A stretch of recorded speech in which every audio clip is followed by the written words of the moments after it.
자, 하나님 말씀은 에베소서 4장 26절부터 27절입니다.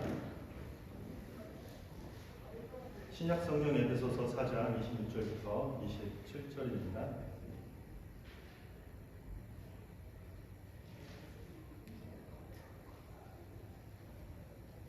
에베소서 4장 26절부터 27절.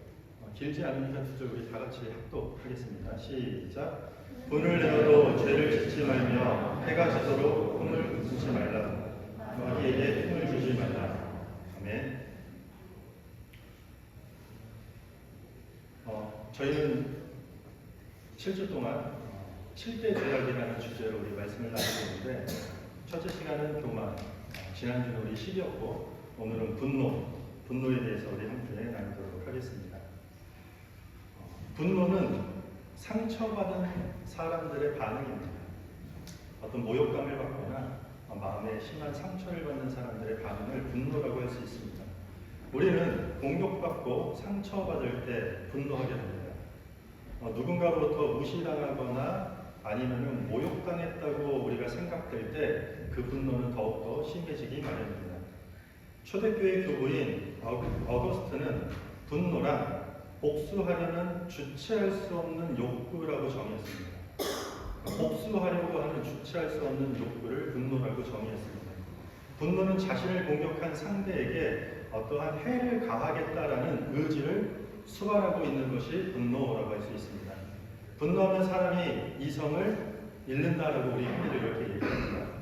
그런데 정확히 말하면은 분노하면 이성을 잃는 것이 아니라 오히려 복수할 계략과 복수할 전략을 짜는 쪽으로 우리의 이성과 생각이 몰린다고 할 수 있는 것이죠. 그래서 분노는 우리가 느끼는 감정뿐만 아니라 우리가 생각하는 이성까지 모조리 다 분노가 우리를 끌고 간다라고 할 수 있습니다. 분노가 가져오는 치명적인 결과가 있는데 그것은 바로 파괴성입니다. 파괴성. 분노는 치명적으로 항상 파괴성을 동반한다라는 이야기예요. 화를 참지 못해 내뱉은 말 한마디가 상대방의 마음에 박혀서 일생을 비극에 빠뜨리는 경우도 너무 많습니다. 여러분들 희대의 탈옥수 신창원 기억하십니까? 살인 강도죄로 무기징역을 받았는데 교도소를 탈출해서 거의 900일 가까이 2년 넘게 도망다니면서 절도와 성폭행을 일삼으면서 온 국민을 불안에 떨게 했었습니다. 그런데 그 신창원 씨가 어릴 때 초등학교 5학년 때 가난해서 육성회비를 제대로 못 냈던 적이 있었는데 그럴 때마다 담임 선생님이 데려가서 화를 내면서 너 같은 놈은 학교 다닐 필요도 없다면서 입에 담지 못하는 욕을 하고 가난한 것을 무시했다고 합니다. 이 한 선생님의 이런 말들이 비수처럼 꽂혀서 세상과 사람에 대한 분노의 씨앗이 되었다는 것입니다. 뉴욕대학의 마이클 웰러 교수는 대량 살인과 같은 범죄는 우발 범행이 아니라 적어도 몇 달 또는 몇 년 동안 쌓여온 분노의 결과라고 보고를 했습니다. 그러니까 어떤 사람들이 살인을 하거나 또 이게 대량 학살, 묻지마 살인 사건 이런 일을 할 때 우발적인 범행이기보다는 오랫동안 마음 가운데 분노가 쌓인 사람들이 그 분노를 표출하기 위해 살인을 저지른다는 이야기입니다. 분노는 그저 한 사람 아니면 우리가 느끼는 여러 감정들 중에 하나로 그치는 것이 아니라 한 사람의 인생을 비극으로 끌어내리는 것뿐만 아니라 또 다른 피해자를 낳게 하는 치명적인 이런 파괴성을 갖고 있다는 이야기입니다. 우리가 성경 창세기를 보면요, 창세기 4장에 인류 최초의 범죄가 살인사건이 등장합니다. 가인이 동생 아벨을 죽이는 장면입니다. 동생의 재산을 하나님이 받아주시는데 왜 제 재산을 받아주지 않습니까? 하면서 하나님 앞에 분노를 막 표해요. 그리고 그 분노가 결국은 아무런 죄 없는 동생을 죽이기까지 하게 되는 이런 끔찍한 사건을 낳게 됩니다. 분노는 이렇게 단순한 감정으로 끝나는 것이 아니라 사람을 죽이고 해하고 파멸시키는 파괴적인 어떤 성격을 가지고 있다고 할 수 있습니다. 이렇게 파괴성을 가진 분노에 대해서 성경은 곳곳에서 엄중하게 경고하고 있습니다. 잠언 16장 32절에는 노하기를 더디하는 자는 용사보다 낫고 자기의 마음을 다스리는 자는 성을 빼앗는 자보다 나으니라. 노하기를 더디하는 자가 용서보다 낫다라고 얘기하는 것입니다. 야고보서 1장 19절입니다. 내 사랑하는 형제들아 너희가 알지니 사람마다 듣기는 속히 하고 말하기는 더디하며 성내기도 더디하라. 그러니까 화내는 것을 좀 더디하라는 것입니다. 사람이 성내는 것이 하나님의 의를 이루지 못함이라. 분노가 단순히 감정으로 끝나는 것이 아니라 뭐라고요? 하나님의 의를 이루지 못하는 주요 원인이 된다라고 말하고 있습니다. 영국의 BBC에서 매년 150여 개국에서 12만 명을 대상으로 하는 검사가 있습니다. 설문조사죠. 사람들이 어떤 감정을 1년 동안 가장 크게 느꼈냐라고 하는데 그 중에 항상 1번으로 뽑히는 감정이 바로 분노라는 것이죠. 그리고 이 분노감을 느끼는 비율은 매년 다른 감정에 비해 지속적으로 증가하고 있다고 합니다. 더 잘 먹고 더 잘 살게 되고 있는데 사람들은 더 분노하는 사회가 됐다는 것이죠. 특히 재미있는 보고가 있어요. 10년 사이에 여성들의 분노가 남성들에 비해 6%가 더 증가했다고 보고하고 있습니다. 남편분들은 이 점을 잘 참고하시기 바랍니다. 남성분들이 이 여성분들을 더 위로하고 좀 보듬어야 될 어떤 시대라고 생각합니다. 미국의 엘몬데이스 박사는 사람의 호흡을 연구합니다. 사람들. 그런데 재미있는 연구를 했어요. 막 씩씩거리고 분노한 사람의 내뿜는 숨을 모아서 그것을 그 호흡을 응축시켜서 생쥐에게 시험을 했어요. 참 생쥐는 불쌍해요. 항상 시험용으로 올라오니까. 그 응축된 그 분노의 숨이죠. 이것을 쥐에게 주사를 놓았어요. 쥐가 얼마 못 가서 다 죽는다는 거죠. 응축시켜서 쥐도 죽이는 분노가 만약에 내가 고스란히 우리 가슴속에서 쌓아둔다면 우리는 어떻게 되겠습니까?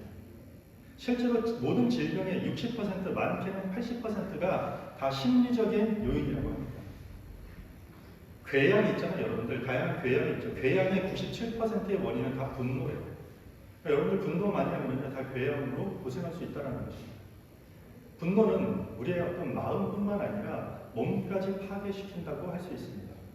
더 나아가서 우리의 몸뿐만 아니라 그리스도의 몸된 교회라는 공동체에 문제를 일으키는 주요 원인으로 다가오는 경우가 너무 많습니다. 화를 다스리지 못해서 교회에서 화를 분출하는 사람들이 있습니다. 교회 공동체를 깨는 가장 쉬운 방법이 분노예요.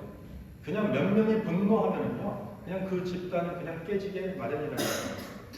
우리가 교회에서 많은 봉사합니다. 많은 자원봉사자들도 우리가 받고 있는데 봉사 너무 중요해요. 그런데 그보다 더 중요한 것은 화내지 않는 것이에요. 제가 종종 설명하지만 일전에 미국에 있는 이민교회에서 김장하다가 깍두기 담가야 된다, 배추김치 담아야 된다 하다가 싸움이 났어요. 서로 화내고. 그래서 깍두기파, 배추김치파 교회가 갈라졌어요. 실제 있었던 일이에요. 교회 리모델링 공사를 하는데 바닥에 빨간색 카펫을 깔 것인가 아니면 초록색 카펫을 깔 것인가 교회가 그거 가지고 싸우고 분노해서 두 개로 쪼개졌다는 거죠. 아주 사소한 일인데 그리고 다 잘해보자라고 열심히 하자라는 다 봉사 정신 투철한 사람들이 모였지만 결국은 분노함을 통해서 공동체가 깨지는 안타까운 결과를 초래했다는 것입니다. 어렵게 쌓았던 관계와 신뢰를 한 번에 무너뜨리는 것이 바로 분노라고 할 수 있습니다. 이처럼 분노는 우리의 삶뿐만 아니라 우리 신앙생활 전반적으로 아주 조심하고 주의해야 될 필요가 있다는 것입니다. 보통 사람들은 분노 조절장애라고 하죠. 분노 조절 장애를 병으로까지 취급하는 것이 좀 일반적이에요. 그래서 이 분노를 잘 다루지 못하면 그 사람은 좀 불건전하고 부도덕하고 광적이고 미숙한 사람이고 원시적이고 무례하고 위험하다고 취급하고 평가되는 겁니다. 그런데 사실 엄밀히 말하면 이 분노는 조절되는 것은 아니에요. 한 정신분석가 루비는 분노를 억제하면 오히려 다른 정서들이 막히고 결국 폭발하여서 예측할 수 없는 더 나쁜 결과를 가져오기 마련이다. 그러니까 한마디로 분노는 막 누르고 조절해서 억제하려는 것이 아니라 다르게 잘 발산할 필요가 있다는 얘기를 하고 있는 것입니다. 분노 자체는 악이 아니에요. 그러니까 우리가 느끼는 분노라는 감정 자체가 나쁘다라고는 할 수 없어요. 성경도 그것을 부정하다 얘기하지 않아요. 분노는 어떻게 보면 인간이 가진 자연스러운 감정 중에 하나라고 이야기할 수 있습니다. 그러나 다만 이것이 지나치거나 모자르지만 않는다면 오히려 미덕이 될 수 있습니다. 예를 들면 부당한 폭력을 바로잡아서 정의로운 사회를 세우기 위해서 필요한 분노는 사람이 갖추어야 될 미덕이라고 할 수 있습니다. 고대 철학자죠. 플라톤은 가증하고 사악한 모든 죄를 향한 분노는 신성한 것이며 화낼 능력이 없으면 도덕적 불감증에 빠진다고 했습니다. 그러니까 의로운 것에, 그러니까 불의하고 잘못된 것에 대해서 우리가 분노감을 잃게 되면 도덕적 불감증에 빠질 수 있게 된다는 것이죠. 3.1운동이 그렇지 않습니까? 일본의 어떤 가혹한 식민 통치에 그것에 대한 분노가 폭발하여서 3.1운동이 일어났습니다. 민주화운동도 그래요. 군사 독재 정권에 대한 분노가 폭발했던 것이라고 할 수 있습니다. 적합한 분노는 어떤 용기와 불굴의 정신을 일으키는데 매우 훌륭한 도구가 될 수 있다는 것입니다. 우리 사회뿐만 아니라 성경에서도 이런 분노가 등장해요. 성경은 이것을 이런 식으로 표현해요. 거룩한 분노, 의로운 분노. 모세가 시내산에 올라가서 하나님으로부터 십계명 돌판을 받고 내려옵니다. 그런데 백성들이 황금 송아지를 만들고 그 앞에서 절을 하고 춤추고 있는 것입니다. 모세가 거기서 분노하면서 그 돌판을 다 던져서 깨뜨려 버립니다. 우리가 잘 아는 다윗은 어떻습니까? 골리앗이 적장에서 나왔는데 하나님을 능욕하고 조롱하는 것에 대해 분노하고 용기를 내서 나가서 싸워서 승리를 합니다. 느헤미야라는 선지자는 힘든 동족들을 대상으로 고리대금, 높은 금리를 취해서 자기 배만 불리고 있는 귀인들과 관리들의 소식을 듣고 엄청난 분노를 표출합니다. 예수님도 분노하셨습니다. 성전에서 자신의 탐욕을 채우기 위해서 장사치의 소굴로 만든 제사장들과 레위인들에게 채찍을 들어서 양과 소를 쫓아내고 환전하는 사람들의 테이블을 다 뒤집고 분노하셨습니다. 시편 97편 10편에는 10절에는 여호와를 사랑하는 너희여 악을 미워하라. 그가 그의 성부의 영혼을 보존하사 악인의 손에서 건지시느니라. 뭐라고요? 악을 미워하라고 얘기하고 있어요. 이 말은 죄에 대하여 분노하라고 명령하는 것과 동일한 말씀입니다. 분노해야 될 때 우리가 분노하지 않는 것은 죄를 용인하는 또 다른 죄를 만들어내는 일이 되기 때문입니다. 우리 삶의 불의함에 대한 강렬한 반응이 필요합니다. 부당함을 바로 잡고자 하는 욕구 때문에 만약에 우리가 어떤 분노가 표출된다면 그 분노는 어떤 선과 정의를 구현하는 방편이 되는 것이에요. 그러니까 분노는 분명히 나쁜 것도 있지만 분명히 의롭고 정의롭고 거룩한 분노가 있다는 것이에요. 이처럼 분노에는 두 가지 종류가 있는 것이에요. 불의한 분노, 의로운 분노. 그러니까 분노를 느끼는 것 자체를 정죄하거나 잘못됐다라고 얘기할 수는 있다 없다? 없습니다. 부정적인 분노는 우리가 좀 절제해야 되고 이 긍정적인 분노를 우리가 표출해도 된다라는 뜻입니다. 하지만 이 분노라는 것은 우리가 이렇게 입으로 말하는 것처럼 적절하게 이 분노가 우리 삶에 통제되거나 다스리기가 쉽지 않습니다. 왜냐하면 대부분의 분노는 어떤 사건의 객관적 상황보다는 우리가 그것을 어떻게 느끼냐는 주관적이죠. 그 느낌에 따라 그 분노의 정도가 달라지기 때문인 것이죠. 그래서 어떤 사람들 보면 아니 저런 걸 가지고 저렇게까지 분노하나? 근데 또 다른 사람들은 분노할 만하지. 그러고도 나는 더 할 수도 있어. 이게 객관적인 데이터가 부족하다는 것이죠. 그리고 일치하기도 어렵다는 것이죠. 처음에는 어떤 의로웠던 분노가 시간이 지나면서 점점 과격하고 악한 분노로 변질될 위험이 크기 때문입니다. 예를 들면 어떤 한 의로운 사람이 불의한 세력의 어떤 투쟁하는 과정에서 시간이 지나면서 자신도 모르게 어떤 통제력을 상실하게 됩니다. 분명히 불의를 변혁하는 게 목적이었어요. 그런데 어떤 불의를 변혁하는데 어떤 멈추는 것이 아니라 점차 상대방을 미워하고 파멸해야 되는 어떤 원수로 여기게 되는 경우로 빠지게 되는 것이죠. 이런 상태에 빠지면 자신은 철저하게 의롭고 그 의로움을 위해서 분출하는 분노도 정당하고 의롭다라는 착각에 빠지게 되는 거죠. 제가 일전에 서울에서 어느 할아버지가 무단횡단을 하다가 경찰 아저씨한테 걸렸어요. 막 실갱이 하는 모습인데 할아버지가 막 화를 냈어요. 어떻게 나한테 이럴 수 있냐고 막 화를 내요. 가만히 들어보니까 모자에 국가유공자라고 써있더라고요.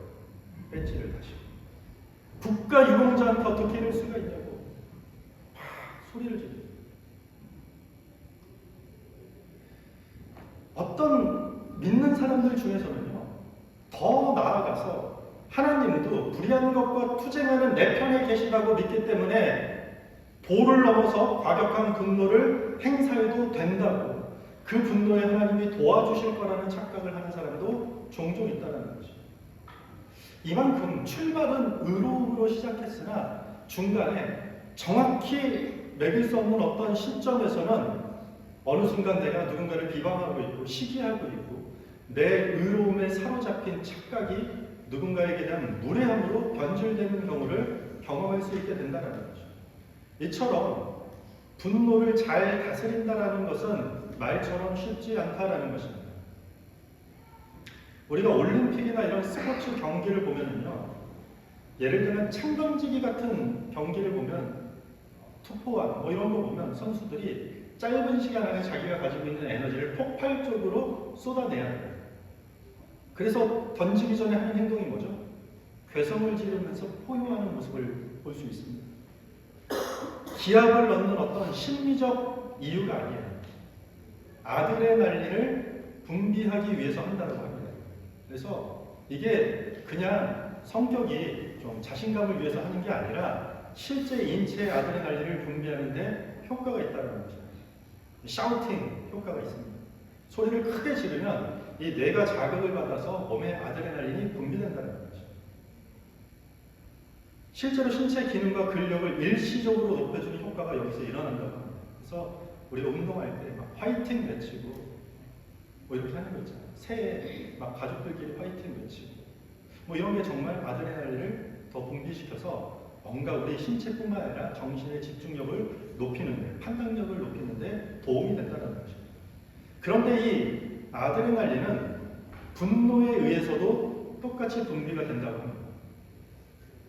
적당하게 분비되면 분명히 어떤 근력과 집중력이 향상되어서 자신이 본래 가지고 있는 어떤 실력 이상의 뛰어난 결과를 가져올 수 있게 돼요. 이거는 운동뿐만 아니라 어떤 내가 목표하고 설정한 계획들도 마찬가지라는 것이죠.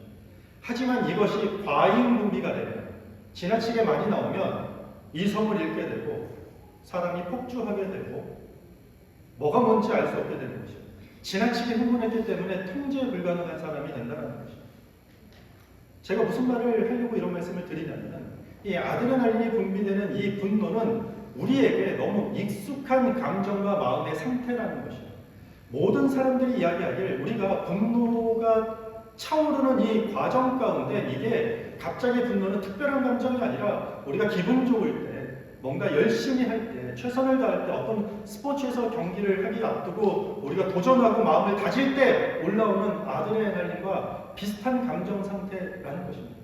그래서 우리가 단지 근력과 집중력을 향상시키는 정도의 이런 긍정의 아드레날린이 분비되는 것인지 내 안에, 아니면 이성을 잃고 폭주할 정도로 부정적인 과잉 분비가 되는 것인지, 너무나도 이 감정은 익숙한 감정으로 출발하기 때문에 실제로 우리는 이게 부정의 분노인지 아니면 이게 긍정의 분노인지 정확하게 구분하거나 조절하기가 아주 어렵다는 거죠. 이 경계가 매우 모호하다는 것이죠.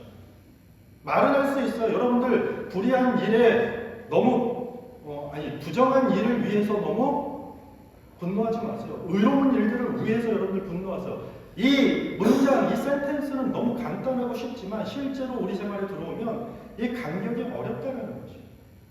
이거 모르는 사람이 어디 있습니까? 그러나 이걸 지키기는 생각보다 어렵다는 거죠. 그렇다면 이 의롭고 불의한 분노를 적절하게 다스리는 성경의 기준은 뭘까요? 오늘 읽은 26절인데요. 여러분들이 한번 읽겠습니다. 26절입니다. 자, 시작.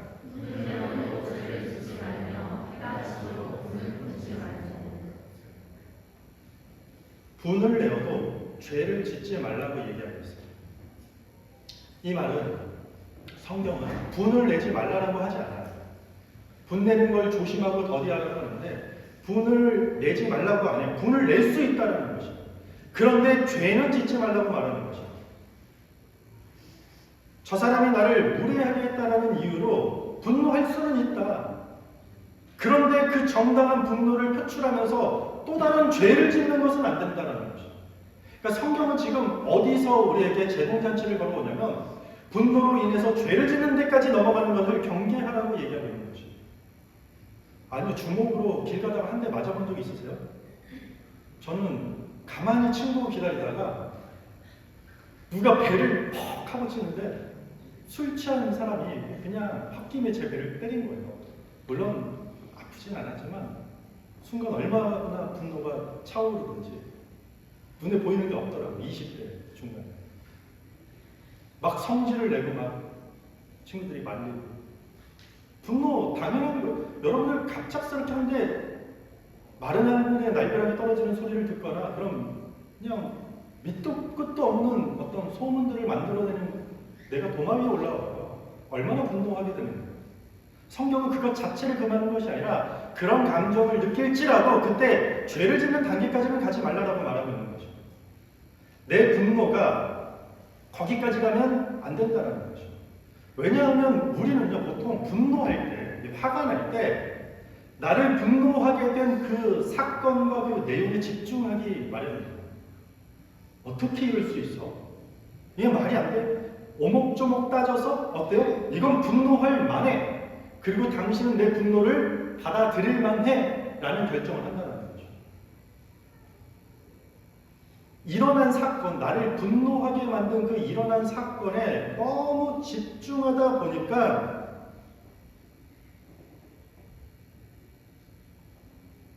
그것을 통해서 내가 분노하는 것을 통해서 앞으로 발생할 사건은 전혀 의식하거나 바라보지 못한다는 거죠.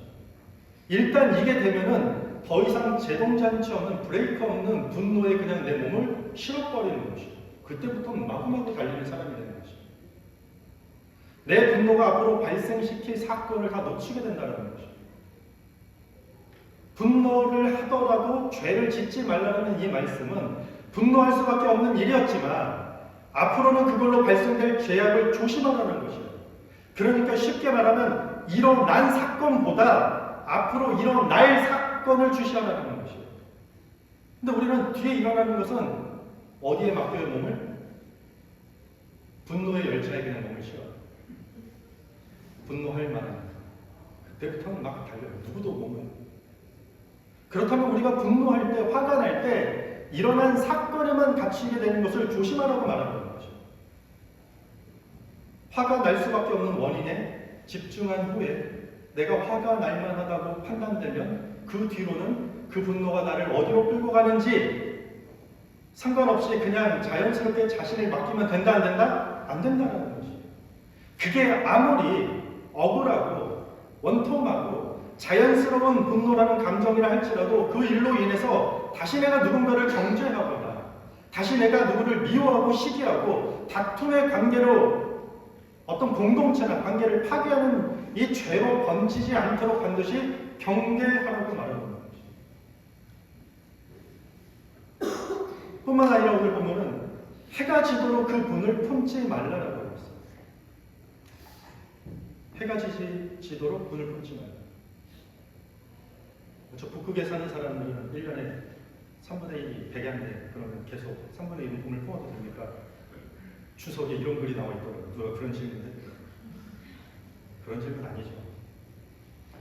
분을 품는다는 것은 이 분노를 가까이 한다는 것이 여기 품다라는 뜻이에요. 그 사건, 나를 분노하게 한 그 사건에서 멀리 떨어지라는 말이에요. 그게 심리적 거리도 있고 물리적 거리를 조금 거리를 두라는 것이죠. 그래서 그 분노심에 의해서, 분노의 환경에 의해서 내가 지배받는 그 상태를 빨리 벗어나라는 것이에요. 기왕이면 해가 지기 전. 그런데 계속해서 그 일어난 사건에 집중하게 되면 그 상태로 우리가 가족도 만나고 친구도 만나고 출근해서 직장 동료와 직장 상사를 만나고 교회도 오게 되면 어떻게 될까요? 그렇게 해결되지 않은 그 분노가 내 안에 마구마구 쌓여서 마치 아까 설명한 분노한 사람의 응축된 이 날숨이 생쥐 한 마리를 죽이듯이 그걸 쌓고 있을 때 나는 어떨까? 이미 나도 병들게 돼 있고 내 입에서 나오는 그 말들의 날숨 속에서 그걸 공유하는 마시는 주위 사람들도 다 병들게 하는 관계가 다 뒤틀리게 되는 최악의 상태로 우리를 끌고 가게 된다는 거죠. 미국의 작가 중에 앰브로스 비어스의 격언입니다. 화가 났을 때 말하라. 그러면 평생 최고로 당신이 후회하는 연설을 하게 될 것이다. 여러분들이 평생 후회하게 될 최고의 연설을 하고 싶으면 화날 때 말하면 안 돼요. 제가 화가 나면 우리 애들한테 말을 많이 하는데 확 찔리는 말씀입니다. 화났을 때 말하면 평생에 가장 후회할 말을 하게 된다는 거죠. 그래서 오늘 본문 27절에서도 뭐라고 합니까? 마귀에게 틈을 주지 말라고 합니다. 여기서 마귀는 헬라어로 디아블로요. 비방하며 거짓말하는 존재를 뜻하는 것입니다. 화를 낸 상태가 계속 오래 지속되면 결코 좋지 않다는 것이에요. 왜냐하면 거짓말하는 마귀 디아블로가 현실을 왜곡하게 하고 우리의 상황을 거짓과 미혹을 통해서 자꾸 비약하게 만들고 자꾸 감정적으로 우리를 이끌어가고 극단적이게 우리를 미혹한다는 거죠. 나의 그 분노라는 그 감정에 완전히 기름을 부어버리는 일이 된다는 거죠. 언제요? 해가 지도록 그 분을 품고 분노를 계속 가까이 하고 나를 분노하게 한 사건에 대해서만 뒤는 바라보지 않고 앞에 그 일만 바라보고 화낼 명분만 찾는 그 틈을 향해서 마귀가 들어온다는 거죠. 마귀의 목표는요, 우리를 무슨 범죄자로 만들거나 무슨 극악무도한 사람으로 만드는 것만이 계획이 아니에요. 해야 할 일을 못하게 하고 들어야 될 것을 못 듣게 하고 정작 봐야 될 상황들을 바라보지 못하게 한다면 마귀 입장에서는 그 정도면 성공하게 되는 거죠. 그러면 네가 누리고 싶은 거 다 누려. 이게 마귀의 전략이에요. 분노를 품고 있으면 그 틈으로 사탄이 마치 트로이 목마를 우리 영혼 한가운데 집어넣는 것과 같다는 거죠. 그 좁은 틈을 들고 와서 삐집고 들어와서 우리의 영혼이 잠식되는 것까지 넘어가는 일이 발생된다는 거죠. 이건 영적인 일이다라고 말하는 것입니다. 지금 분노를 이야기하면서 마귀에게 틈을 주지 말라고 하잖아. 이게 100% 영적인 문제라는 것이죠. 왜요? 우리의 지속된 분노를 틈타면 아주 쉽게 우리를 분열시키고 우리의 영혼을 잠식시키기 위한 좋은 기회가 되기 때문인 것이죠. 분노가 영적인 일이라면 어떻게 됩니까? 영상으로만 될까요? 운동으로만 될까요? 좋은 책 읽는 것만으로 될까요? 다 한번 해보세요. 다 한 조사를 가지고 그걸로는 안 되다. 허무주의자에 빠져요. 분노가 영적인 일이라면 우리는 기도해야만 되는 거죠. 원수 갚는 것이 하나님께 달려있음을 믿고 맡기는 기도를 해야 되는 거죠. 내가 반드시 내 말로 아니면 내 수단과 방법, 내 능력을 가지고 징계하고 처벌하는 것이 아니라 모든 심판자는 하나님 되시니까 하나님께 맡기게 해달라는 그 기도가 필요하다는 거죠. 용서해달라고 기도해야 돼요. 용서가 되면 안 돼요. 여러분들 분노의 상태에서 무슨 용서가 되겠습니까? 그래서 기도가 필요한 것이에요. 제발 용서하게 해달라. 신약 성경에 용서하려고 단어는 아페시스인데 체포된 상태에서 풀어주는 것입니다. 용서는 어떤 묶여있는 상태에서 풀어주는 것입니다. 우리가 분노의 상태에서 누군가를 용서한다는 것은 그 사건, 나를 분노하게 한 그 사건에 묶여있는 나뿐만 아니라 그 분노의 대상자 모두를 그 상처에서 자유롭게 풀어주는, 그래서 미래로 나아갈 수 있는 힘을 가지고 있다는 것입니다. 용서는 단순히 윤리적으로 내가 좋은 사람으로 칭찬받고 끝나는 게 아니에요. 나를 올가매고 있던 그 상처로부터 자유롭게 한다는 것입니다. 그리고 자신이 범죄한 그 죄에 허덕이는 그 죄책감에 실려있는 그 상대를 놓아주는 위대한 덕목으로 나아간다는 것입니다. 기도해야 돼요. 하나님께 용서받았기 때문에 우리가 마땅히 타인을 용서할 수 있게 해달라고, 하나님 저를 용서할 수 있는 그 덕목을 허락하여 주시옵소서 기도해야 된다는 것입니다.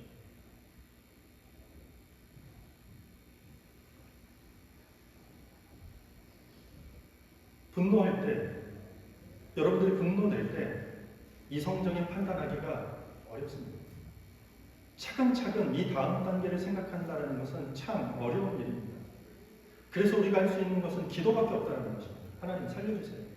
하나님, 지금 이 감정 상태가 모든 걸 다 불러 태워버리는 이런 지금까지 쌓아온 관계와 신뢰가 다 깨지지 않도록 하나님 저 좀 도와주세요.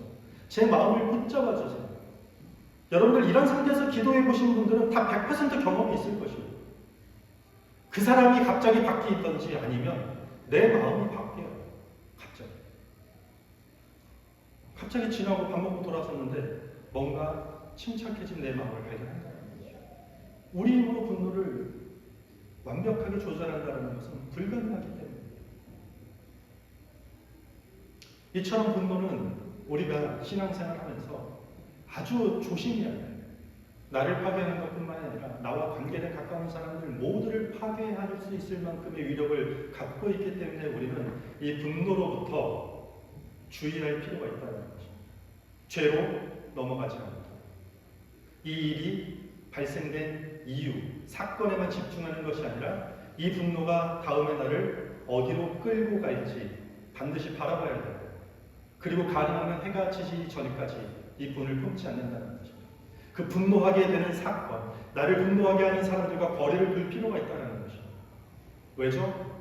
마귀가 그 틈을 타고 들어와서 우리의 신념을 완전히 뒤집어 버리기 때문인 것입니다.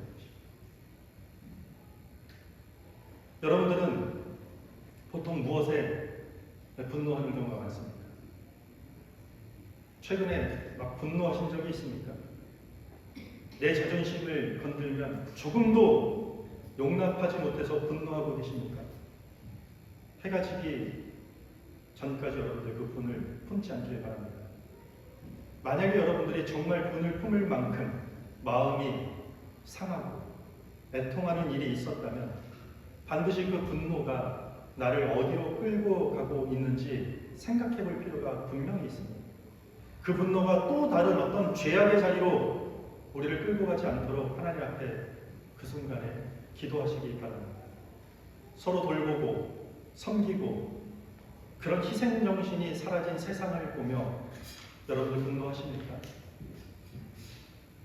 내 먹고 입고 내 삶의 영역에 조금이라도 침범하는 우리는 크게 분노하는데 정말 내 삶 영역에 있는 이 삶의 환경 가운데 있는 정말 이 자기만 아는 그 이기적인 그 세상을 보면서 여러분들 분노를 느끼십니까?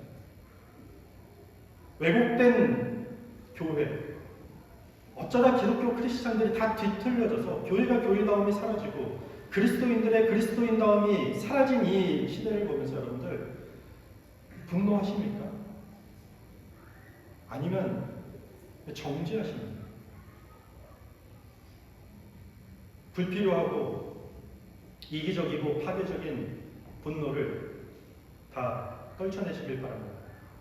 우리는 사랑하기에도 섬기기에도 하나님이 우리에게 주신 그 사명을 다 감당하기에도 너무나도 시간이 부족한 인생이라는 것을 우리가 잊지 않길 바랍니다. 말씀을 정리하겠습니다. 분노에 사로잡혀서 여러분들 나와 그리고 또 나와 모든 관계까지 파괴되지 않도록 그 순간에 여러분들 하나님 10초만 기도해도 돼요. 기도하시기 바랍니다. 거룩하고 의로운 분노로 세상의 빛과 소금의 역할을 감당하는 그런 그리스도인들, 그런 교회가 되기를 주님의 이름으로 축복합니다. 우리 다 같이 자리에 서서 찬양하겠습니다.